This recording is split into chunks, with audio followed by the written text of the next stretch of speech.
Olá pessoal, sejam bem-vindos ao canal Amigo Violão. Aqui é o Ricardo Novaes e hoje eu estou aqui com um convidado especialíssimo que é o Elison Barbosa. Ele é um professor que trabalha inclusive dentro do projeto Amigo Violão também, com o método Amigo Violão e tem o seu trabalho próprio também, né? Então hoje eu trouxe ele aqui para poder contar um pouco para a gente desse trabalho com as crianças, com educadores, como é que funciona para ele isso. E aí, Elison, seja bem-vindo aqui ao canal, viu? Obrigado, Ricardo, pelo convite. Para mim é uma honra poder participar e dividir esse momento com você. E espero que tudo que for compartilhado gere um valor para quem está assistindo, até porque nós vivemos aprendendo e estudando todos os dias, né? É, Então, a minha intenção aqui é compartilhar e obrigado pelo convite. beleza. E, Ellison, eu quero começar falando assim dessa, qual que é a, vamos dizer, a maior dificuldade de um educador musical, né? Eu lembro quando eu dei aula de musicalização, quando comecei a fazer esse trabalho, por exemplo, para mim eu senti muito forte, né? Uma dificuldade de ter atividades sempre novas, né? De renovar o repertório, vamos dizer assim, né? Porque com as crianças você pode até certo ponto repetir algumas coisas, mas às vezes nem a gente mesmo fica tão satisfeito fazendo isso, né? A gente tem que estar sempre se Certo. renovando. Como é que você vê isso na sua prática? Eu vejo o seguinte, o educador que resolve trabalhar com criança, se tem uma coisa que ele tem que estudar bastante é sobre o desenvolvimento infantil.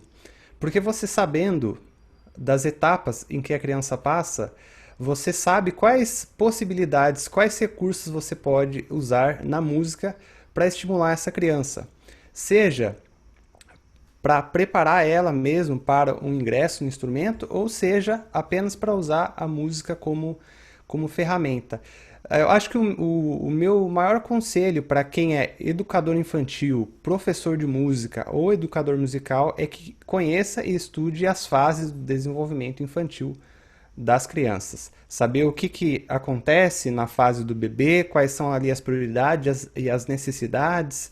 Depois, com 3 anos, quais são as necessidades dessa criança e por aí vai. Né? Estudar as fases, isso é o mais importante de tudo. Muito legal. E você, na sua trajetória, assim, você tem algum autor, né? Eu, por exemplo, já li algumas coisas de Piaget, por exemplo, eu acho que é interessante, né? Mas a gente tem também pedagogos musicais mesmo falando desse assunto, né? Você tem algumas referências, assim, para compartilhar que você... Sim. Se a gente, por exemplo, se a gente for falar sobre educadores musicais, o primeiro contato, por exemplo, quem trabalha com educação infantil, o primeiro contato que esta pessoa tem que ter é com o Dalcroze, que foi ali o, digamos assim, o que abriu esse espaço para os métodos ativos em educação musical. Até porque antes a criança ela era vista muito como um sujeito passivo na educação em geral, né?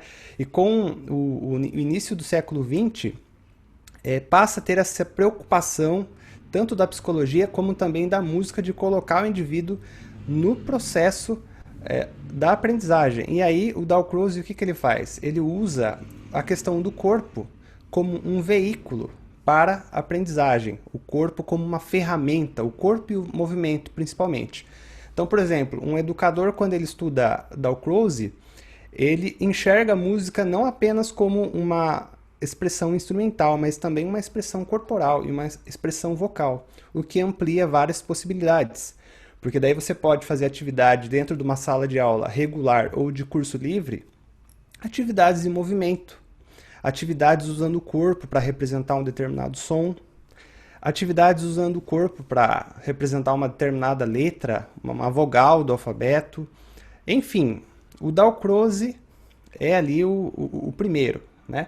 Depois do Dalcroze, a gente tem o Willens, por exemplo, que trabalha muito com essa questão da percepção auditiva, do treinamento auditivo.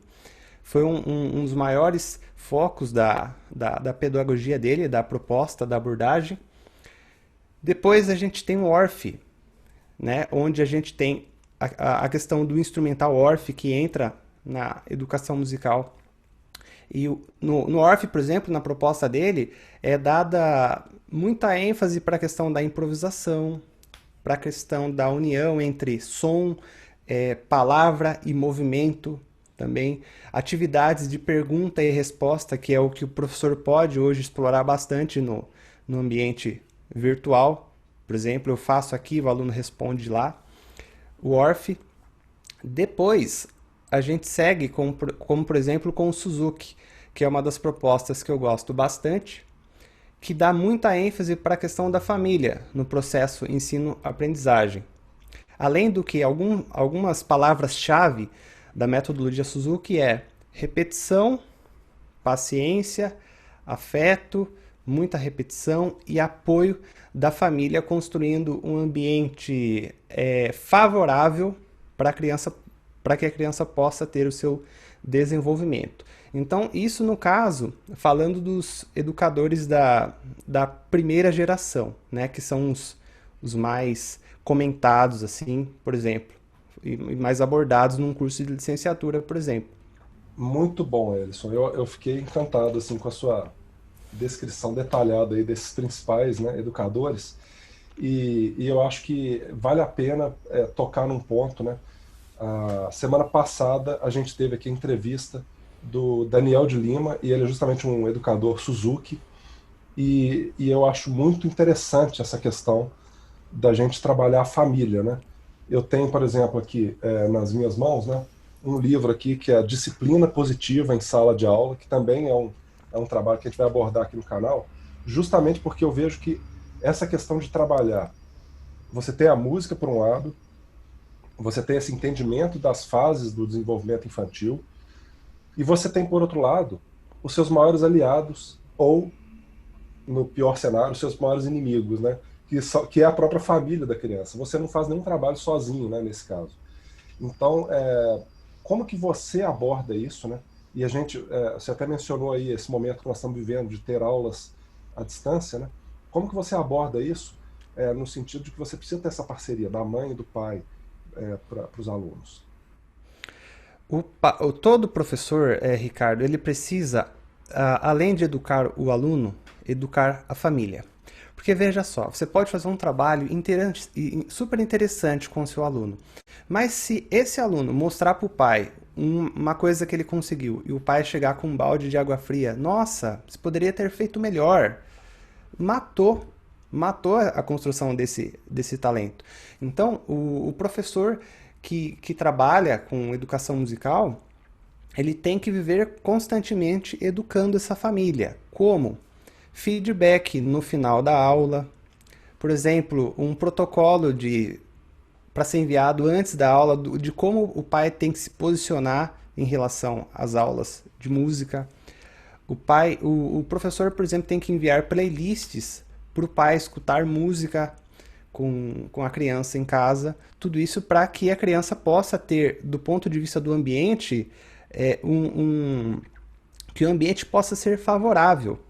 Porque na educação da criança são vários elementos em jogo. É o social, é o ambiente, é o genético, é a escola, tá tudo interligado, então não é só uma responsabilidade dela. Nós também, como professores, temos que educar os pais. E aí existem várias formas de fazer isso, né? O professor pode gravar uma série de vídeos e enviar para o pai. Você pode, por exemplo, antes do aluno se matricular no curso, por exemplo, o pai tem que assistir 3 vídeos que você coloca que são importantes para se matricular no curso que você está propondo, é uma das possibilidades. Inserir atividades onde a criança brinque com o pai na aula também é uma forma de amarrar esse pai e mostrar o quanto ele é importante no processo, né, da aprendizagem. Enfim, são algumas possibilidades, mas educar os pais é essencial, afinal os pais também são professores, o que eu chamo de professores caseiros, né? Com certeza, eu até já brinquei, eu já fiz vídeo aqui no canal onde eu falei assim, um professor melhor do que você, para provocar os professores que estão seguindo aqui o trabalho, né? Porque a gente tem que aproveitar isso, né? Agora é aquilo, melhor do que nós, mas muitas vezes tem um peso tão grande na palavra que podem estragar o trabalho deles e o nosso, né?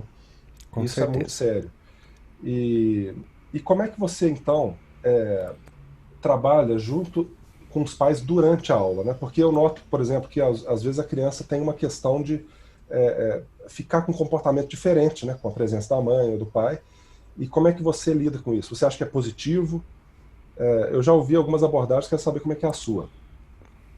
Tá, cada caso vai ser um caso. É como se cada criança fosse uma persona que a gente tem no marketing. Tem criança, por exemplo, que na presença do pai, a criança vai bloquear. Ela não vai ficar à vontade. E às vezes isso acontece pela própria relação como o pai está estabelecendo com essa criança. Dependendo de algumas crianças, por exemplo, 4 anos, às vezes elas fazem aulas sozinho, comigo, de boa.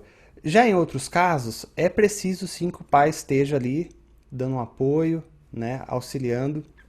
Eu sempre vou avaliando caso a caso, né? A gente tem a importância da família, mas cada caso é um caso. Em geral, com os mais novos, por exemplo, eu digo até uns 2, 3 anos, é muito importante que o pai esteja assim na aula de música presente, porque, por exemplo, em aulas de musicalização para bebês, nós fazemos muitas atividades em que trabalham o vínculo afetivo.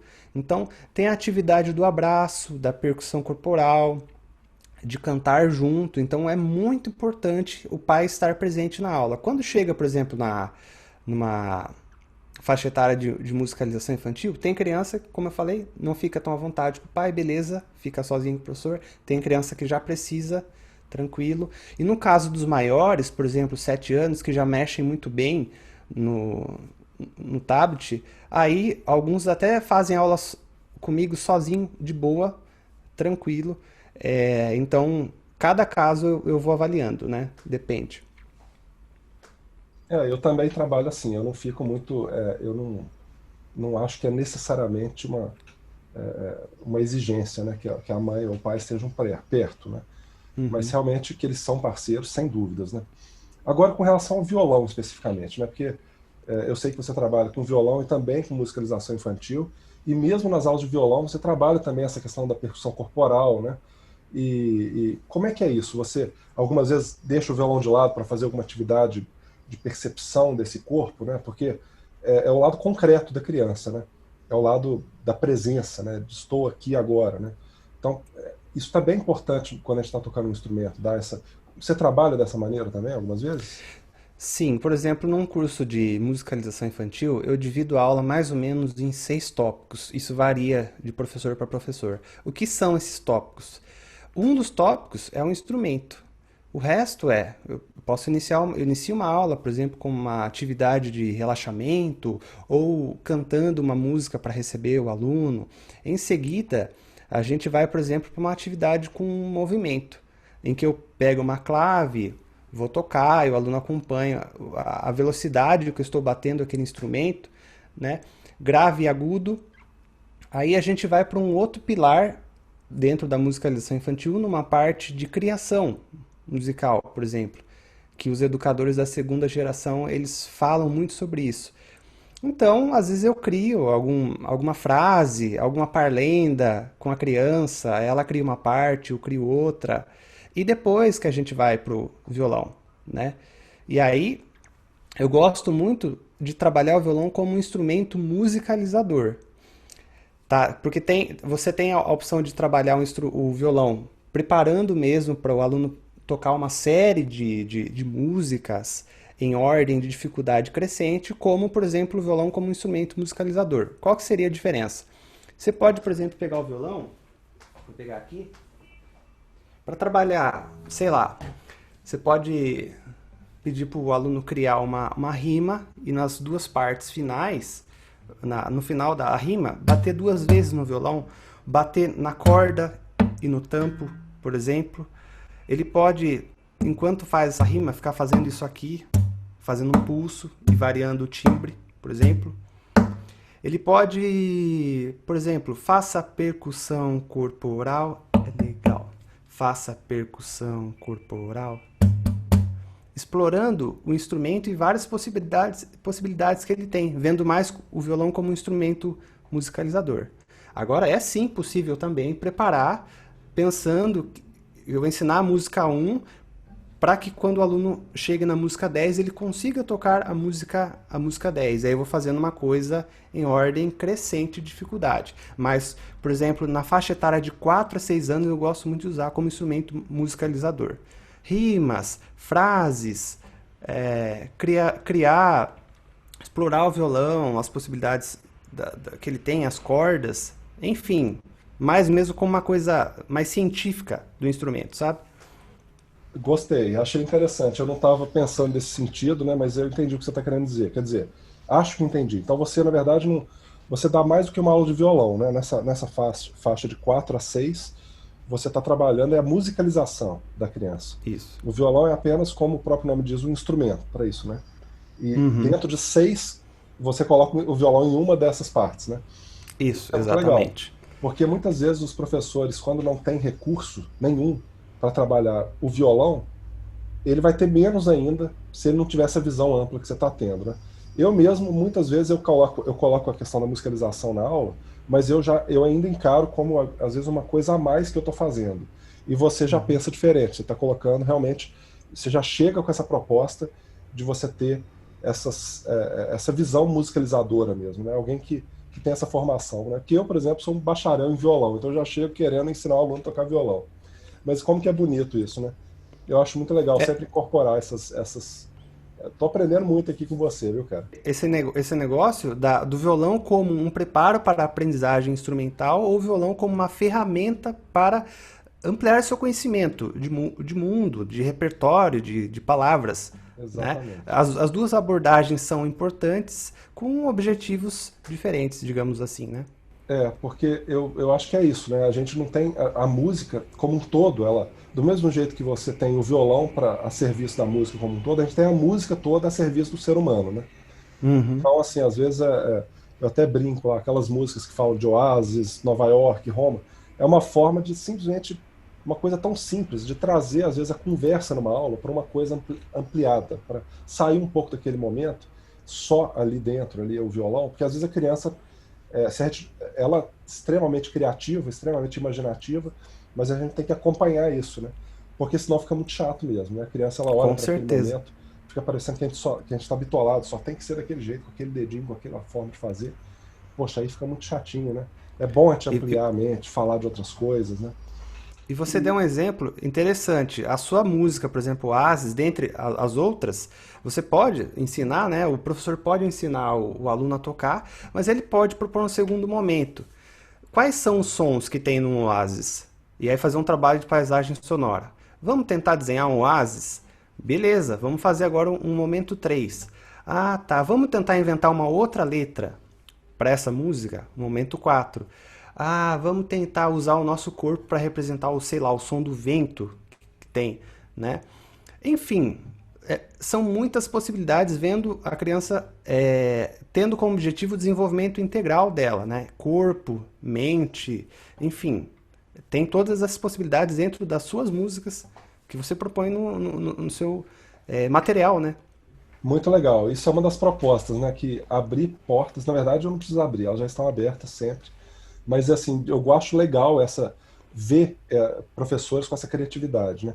E isso me fez pensar também, e eu quero te perguntar a respeito disso, a respeito de aulas em grupo, né? Eu não sei se você trabalha em grupo ou não, mas eu vejo que o violão sendo trabalhado em grupo, no seu caso, eu já entendi que seria a musicalização, né? Como que você insere o violão em aulas em grupo?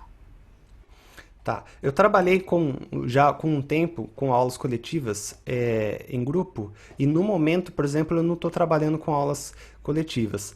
Mas, por exemplo, em caso de grupos, uma possibilidade que dá para fazer são jogos musicais, né? Usando o violão, onde você tem um grupo A que vai ficar fazendo uma determinada harmonia e você tem um grupo B que vai fazer uma rodada de improvisação, onde dentro do grupo B você pode atuar como um regente, ó, agora é seu momento de improvisar. Estabeleci um corte, agora é você. Dentro daquele Mi menor, e aí você estabelece uma escala pentatônica, por exemplo, e começa a fazer esse jogo. E aí isso inverte, né? Todo mundo fazendo acompanhamento e para cá uma sessão de improvisação. Uma vantagem do ensino coletivo, Ricardo, é que você com o aluno tocando uma nota, só, dá para fazer muita música, porque se um toca o Mi, o outro toca o Sol e o outro toca o Si, você já tem uma harmonia acontecendo no ar, o que é muito interessante, né? E às vezes, quando é individual a coisa, até o aluno fazer os acordes tem um trabalho a ser feito, tem que preparar a mão dele. Já no coletivo, não. Com uma nota, você consegue fazer muita música já, É, por exemplo. eu acho que isso aí mostra uma dimensão dos benefícios intangíveis, né? Que na verdade não são intangíveis, mas pelo menos para nós são muito claros, né? Mas muitas vezes para quem olha de fora são um tanto quanto intangíveis, né? Então, por exemplo, nesse caso, essa habilidade musical, você às vezes está aprendendo uma nota, mas você tem uma vivência de tocar junto, de acertar o tempo, de escutar o que o outro está fazendo, perceber a relação dos sons, saber, entre aspas, prever o futuro, porque tem uma pulsação e que hora que você entra, né? Então, Uhum, são benefícios musicais que, para quem olha de fora e fica imaginando que música é o gênero musical, é muito pouco, né? E ao mesmo uhum. tempo, todos os benefícios intangíveis, né, que são sociais, que são né, benefícios assim que muitas vezes aparecem, brotam no ser assim da criança e a gente não sabe nem de onde veio, né? A música é só um elemento que é aquela coisa que a gente não sabe exatamente de onde veio, né? Você coloca uma sementinha para germinar, mas tem a água, tem o sol, tem o tempo, né? Tem quantas coisas para fazer aquilo acontecer, né? Com Então, certeza. é muito bonito isso, né? E no lance do ensino coletivo, às vezes o melhor professor não é você, é o seu aluno que vai ensinar o outro, porque ele vai falar na linguagem daquele amigo que resolve tudo. Olha, é assim, ó, faz assim que é mais fácil. Então, isso é legal e que acontece no ensino coletivo, por exemplo, né? Essa coisa Alunos, que professores. você citou do Dalcroze, né? Que às vezes o aluno traz para a gente o que que realmente ele precisa, né? Williams também tem esse lado, né?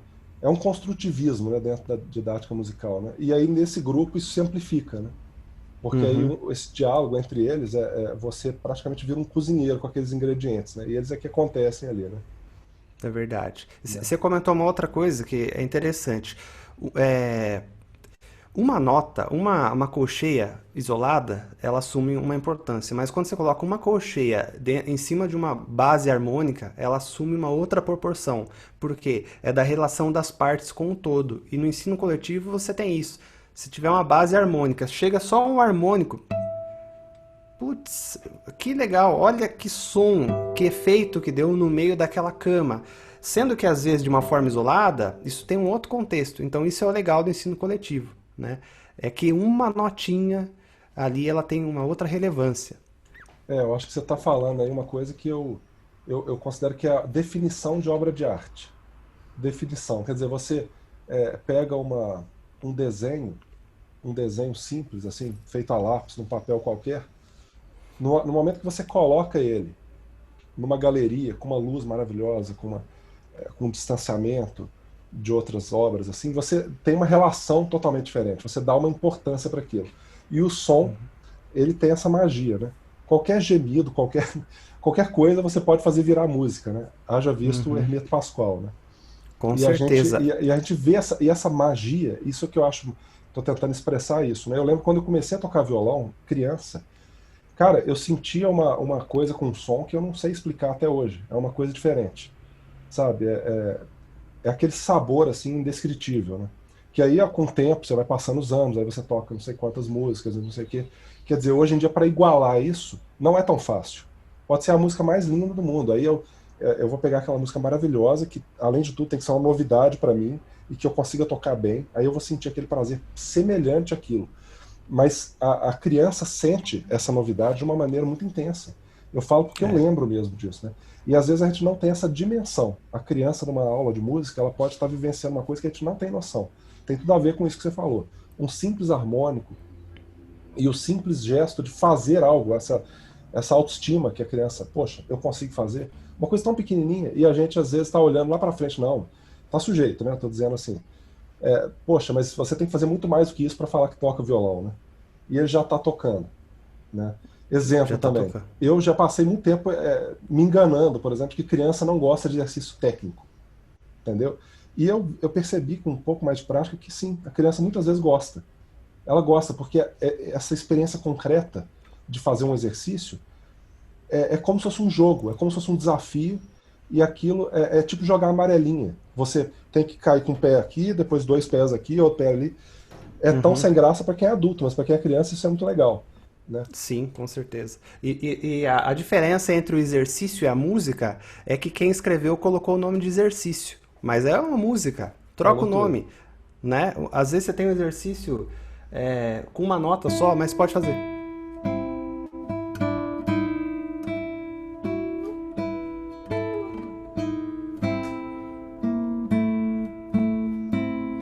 Uma nota só Mi e tem um acompanhamento, muda tudo, a ênfase dada, né? Então, tem alguns métodos em que tem o acompanhamento do professor e na hora que entra o acompanhamento, puxa, dá uma vida para aquela simples melodia, porque é isso que a gente está falando, é da relação das partes com o todo, né? É, O professor, por isso que é importante o professor saber acompanhar bem, porque mesmo para um iniciante que está tocando algumas notas, se ele faz um acompanhamento bacana, né? Valoriza aquilo que a gente chama de exercício, que é uma música. exatamente. É tipo assim, o cara tem que saber carregar no colo, né? Ele tem que ser mais forte que o aluno nesse sentido, né? Tem que saber carregar ele no colo de alguma forma. É aquela música campainha, né? Duas notas, din, dom, mas a harmonia dela faz toda a diferença. Você Sim. pode inventar outras harmonias. Na verdade, aquilo é uma sugestão que você pode falar, caramba, na verdade, isso que você fez agora, você estava improvisando, né? É gostoso para quem está aberto, você vai ouvindo e vai degustando aqueles sons, né? E o aluno, quando está tocando, parece que ativa, não fala o aluno, o ser humano. Eu mesmo, se você falar para mim, Ricardo, toca aqui o Mi na pulsação, Mi, e você for fazendo os acordes, eu também vou sentir esse prazer. Não é porque eu Uhum. tenho uma vivência musical que eu acho isso sem graça, eu acho super legal. E um aluno ter esse privilégio, né? Cara, então são coisas simples mesmo, né? Que a gente pode fazer. Simples. E olha, você deu o exemplo da sua música campainha. Pensa comigo numa escola. Os alunos entrando na ponta do pé. Para apresentação. Aí chega um com uma campainha. Pim, pum, pim. Aí eles se posicionam. Aí eles vão começar com a mão, né? Por exemplo, din, dom, din, din. Depois canta. Olha a proporção que a música ganhou. Não que a música é simples, mas o contexto em que ela foi colocada. Se a gente pensar que pode ter um painel de fundo, ou seja, o que é bonito, o que é feio, depende da relação que aquilo está, do todo, né? Foi dada uma outra vida para a música, com um intervalo de terça, por exemplo. Legal. E eu acho isso aí uma coisa. Eu imagino que quem está nos ouvindo aqui são educadores, todos, né? Quem chegou nesse ponto do vídeo aqui, com certeza, ou é pai ou é professor. Uma das duas coisas, porque dificilmente uma criança que segue o canal aqui vai aguentar chegar até esse ponto.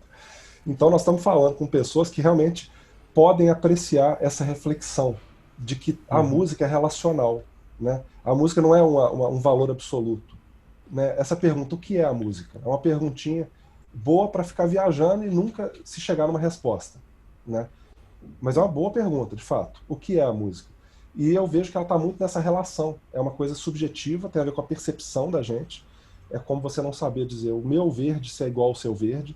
Do mesmo jeito, se a minha terça maior é igual à sua, se o meu din-dom é igual ao seu. E a gente vai. E essa percepção. Então, por exemplo, é relacional entre pessoas e relacional entre sons, né? A gente tem o ouvido uhum, absoluto e o ouvido relativo. O ouvido relativo se aprende, né? E é ele que eu acho que é o cerne da coisa, né? A gente tem um ouvido relativo no sentido mais amplo possível, não apenas assim naquele sentido técnico de saber o que é uma terça maior, o que é, mas realmente o educador ter esse ouvido relativo para escutar também, né? Para saber escutar e ter a compaixão e se colocar no lugar de quem está teoricamente abaixo, né? uhum. Entre muitas aspas abaixo. É isso mesmo, a música é expressão humana, né? E aí quando a gente fala isso, nós podemos falar dos vários idiomas, tonais, atonais, enfim, se tem uma relação humana e se tem uma forma de se comunicar, independente do sistema, é música, né? É música. Realmente. Ellison, muito legal. E eu quero falar aqui, né, um pouco do seu curso. Vem, fala um pouquinho desse curso para a gente. Ele está dentro da plataforma do Amigo Violão. e também você está trabalhando ele, né? Conta um pouquinho para a Uhum. gente o que vem a ser o VEM. Bom, o vem começa pelo nome, né? Vem é um convite para fazer parte de algo maior, que a proposta é levar o violão para a escola. Essa é a grande missão. Para a escola Nós temos regular, né? o para a escola regular, mas pode ser usado para a escola de curso livre, mas foi desenhado para a escola regular. É, o curso online vem violão para educadores musicais que amam música, né? Esse curso, na verdade, ele é um misto de várias coisas que eu fiz de musicalização para bebês. Então foi criado um sistema de passo a passo, pensando numa aula de música na educação infantil, onde o professor recebe as crianças com uma música de entrada, depois o professor toca músicas no meio e termina com uma música para encerrar a aula. Só que é uma relação do violão, mas não apenas o violão como um instrumento harmônico de acompanhamento. Também no curso eu falo um pouco do violão como um instrumento percussivo para sonorizar histórias, que é uma ferramenta muito boa de ser usada na educação infantil. As crianças amam histórias, né? A música é uma história dos sons. Então, envolve isso, o uso da história e tendo o violão como um instrumento, um canal, digamos assim. E aí, dentro desse curso online, eu falo sobre a questão da voz, sobre a questão da percussão corporal. É lógico que o curso é voltado mais para o violão, mas fala um pouco sobre a voz, a percussão corporal e a contação de histórias. Que se você for ver bem, voz é um instrumento acessível para todos nós. A percussão corporal também. E isso é fácil de ser aplicado no contexto da educação regular. E a contação de histórias, que é uma coisa que as crianças gostam e amam, né? E o curso ele foi desenhado para o que a gente chama de educadores infantis, e aí pedagogos, pedagogas, auxiliares de classe, que querem aprender o violão do zero. Porque eu começo falando do passo a passo do violão, né? Serve também para educadores musicais que fizeram um curso de licenciatura, mas não tocam violão e querem atuar na educação infantil. E o curso também serve para o pro professor de música, aquela pessoa que já tem um bacharelado, mas é em outro instrumento e no momento está dando aula na educação infantil, quer usar o violão, né? A pessoa acredita que o violão é um instrumento acessível e ele pode entrar na roda, é um instrumento de baixo custo, então para esse professor de música o curso também foi desenhado, né? E assim, por mais que eu possa ter desenhado o curso, cada um pode ver com ele uma aplicação diferente. Se a pessoa quiser usar não na escola regular, mas usar, por exemplo, num parque ou numa igreja, ela vai fazer as devidas adaptações desde que ela saiba o conceito. Sabendo o conceito, ela vai poder caminhar com as próprias pernas e construir um caminho. Então o curso ele dá um start assim, né? Dá um start, ó, o caminho é esse, daqui para frente você descobre não como o curso como uma fórmula pronta, mas um norte. Vai por aqui, Eu entendeu? achei, eu achei genial esse curso seu, sabe? Porque ele poupa um tempo, né, da pessoa que quer aprender o violão para usar numa aula, por exemplo, uma educadora infantil que nunca tocou violão na vida e fala: caramba, olha que oportunidade, eu poder levar o violão para minha sala de aula, eu vou ter muito mais uma ferramenta poderosíssima para engajar meus alunos, entretê-los, trazer uma nova atmosfera para minha aula. E ao invés de eu ter que fazer um curso de violão para depois ver como que isso se encaixa na minha aula, que acaba sendo um processo que a pessoa até desiste no começo, né? Ela já Uhum. recebe uma coisa pronta, com músicas realmente pensadas para serem, ao mesmo tempo, fáceis de tocar e boas para as aulas, né? Quer dizer, Uhum. é o combo, é aquela coisa assim, feito para poupar tempo mesmo. Eu acho que vendo que esse educador ele realmente busca soluções, mas ele também não quer uma coisa que fique impedindo ele financeiramente e em termos de tempo também, né? Gastando Uhum. tempo demais. Então eu achei muito legal. E é isso mesmo, né? Educadores infantis que amam música, né? Porque eu acho que são todos, a maioria pelo menos vai se declarar amante da música, né? Uhum. E basta saber, eu acho que as pessoas têm que saber que existe essa possibilidade, né? Isso é muito legal. E então o curso ele vem cobrir um pouco dessa lacuna que nós temos a questão da música nas escolas, mas é preciso preparar os professores. Então o curso contribui também nesse aspecto. Como eu falei, de dar um start. O professor que faz o curso, ele pensa assim, eu aprendi essa música com 2 acordes. Eu vou criar aqui agora uma música simples para o meu contexto. Vamos supor que eu quero ensinar boas maneiras ali para as crianças, que elas têm que lavar as mãos. Usa 2 acordes e beleza, já vai ajudar bastante, né? Às vezes a gente fica preocupado, nossa, eu tenho que tocar 60 acordes. Não, você precisa só resolver o problema que a criança tem. Ela quer ouvir música, ela quer um momento, entendeu? Para ela sair do mundo dela e entrar num outro mundo, né? No mundo dos sons. Com 2 acordes você consegue fazer isso. Colocando a vida, que aí é o que vai entrar mais em jogo, é a pessoa. Com 2 acordes você pode fazer um mega show para as crianças em, sei lá, 10 minutos, tocando várias músicas de 2 acordes, por exemplo. É. Né? Ô Ellison, qual que é a sua. Por que você acha que funciona tão bem essa questão da música, né? Eu vejo na escola das minhas filhas, é muito legal, elas sabem cantar várias musiquinhas assim. Os comandos são dados através de música, né? A hora de Uhum. lavar a mão, a hora de se levantar, a hora de lanchar, enfim. E aí eu vejo que a hora de chegar, a hora de ir embora, a hora de dar oi, bom dia, boa tarde. Quer dizer, tem uma musiquinha para cada coisa, e por que que isso funciona tão bem? Tá. Por exemplo, o nosso cérebro gosta de padrão, rima. Parlenda tem rima, música tem rima. Por exemplo, você vai. Você quer incentivar a criança a lavar a mão. Por exemplo, tem uma música que eu fiz, que é lava a mão com água e sabão. Ao invés de você falar para ela, lava a mão com água e com sabão, quando você ensina música, você tem mais um gatilho mental que é a melodia.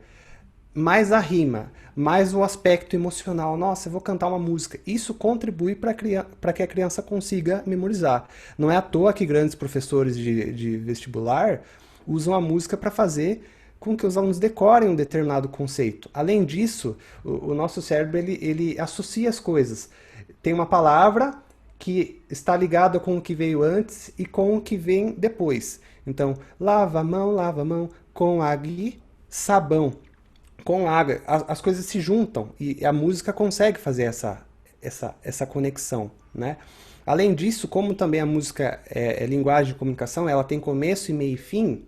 Se você só canta lava a mão, fica fora de contexto. Mas se você canta todo um contexto com começo e meio e fim, isso meio que desenha na nossa cabeça um roteiro, né? Então isso acaba ajudando a criança. Rimas, padrões, mexe, como eu falei, no aspecto emocional, dentre outras coisas. Eu acho que isso é legal a sua explicação, e você foi falando, eu fui pensando assim, nesse aspecto emocional, que uma criança, se uma pessoa for falar tudo isso para a criança toda hora, lava a mão e com água e sabão, está sujeito a criança receber como bronca. Já de cara, Uhum, mesmo sem uhum, nem ter tido a chance de lavar errado a mão, né? Já está levando a bronca uhum, logo de cara. Mas você fala esse mesmo conceito, esse mesmo conteúdo, aliás, cantando, a criança não tem por que ela se sentir chamada a atenção. É para todo mundo e uhum. é com bom humor, né? O próprio professor, né, não tem que ficar se estressando com aquilo. É interessante, né? É verdade, ó. Por exemplo, eu tenho um sobrinho que ele está aprendendo as vogais e a minha cunhada está ensinando assim: desce, desce, sobe, sobe. Por exemplo, olha o contorno melódico que você está dando para uma coisa que é abstrata, mas que você quer tornar como concreto. Sobe, desce, risca no meio, entendeu? Para a criança, ela tem mais informação para gravar aquilo. Não é só esse é o A. Não, é sobe, desce, risca no meio. Tem a modulação da voz, isso tudo contribui para que ela consiga guardar, né? Olha, eu vou te falar, viu? Com muita experiência, eu vejo que eu sempre tenho que aprender, cara. Sabe por quê? Como que a gente, para fazer isso tudo na prática, a gente tem que ter uma coisa chamada presença, né? É uma coisa muito legal, né? A gente pode saber tudo isso na teoria, mas como que é importante a gente estar presente para esses momentos, né? Com os nossos Uhum. filhos, os nossos alunos, né? Para a gente também deixar os probleminhas para trás, né? Deixar do lado de fora da porta lá e poder se colocar assim nessa frequência, né? eu acho que nesse sentido as músicas ajudam até a gente mesmo, né? Então, então para isso aqui tem a musiquinha, eu vou cantar ela. É bom que até eu mesmo já saio daquela frequência que não é tão boa aqui, para não interferir no processo com os pequenininhos, que não tem nada a ver com isso, né?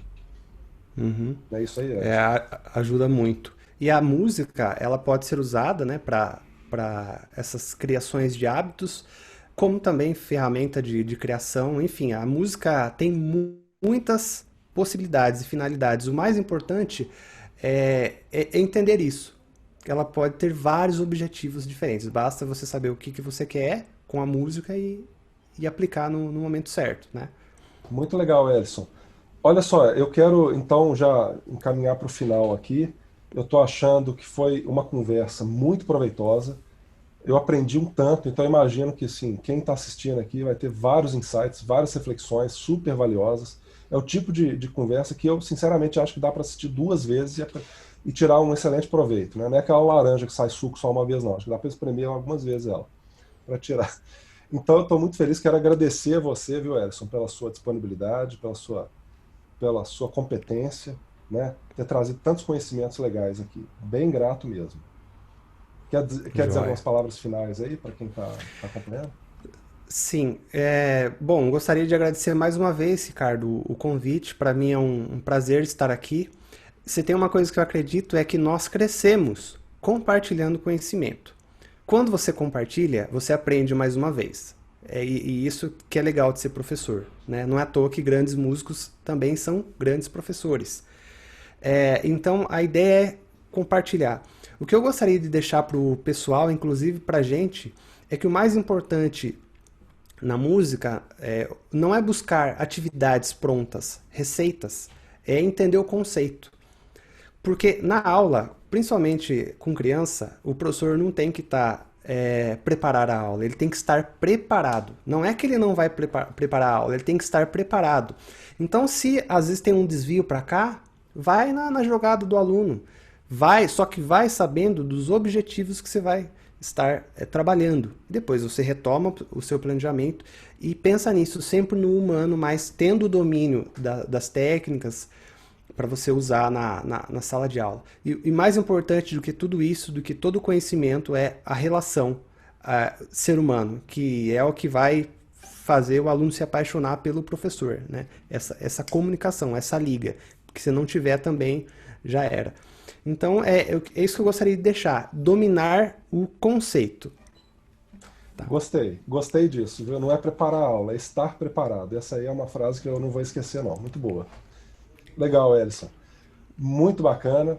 Então, pessoal, se você gostou, se inscreva aqui no canal, curta esse vídeo, compartilhe com seus amigos aí, professores, papais, mamães, todos que possam aproveitar, porque eu achei que está muito rico, né?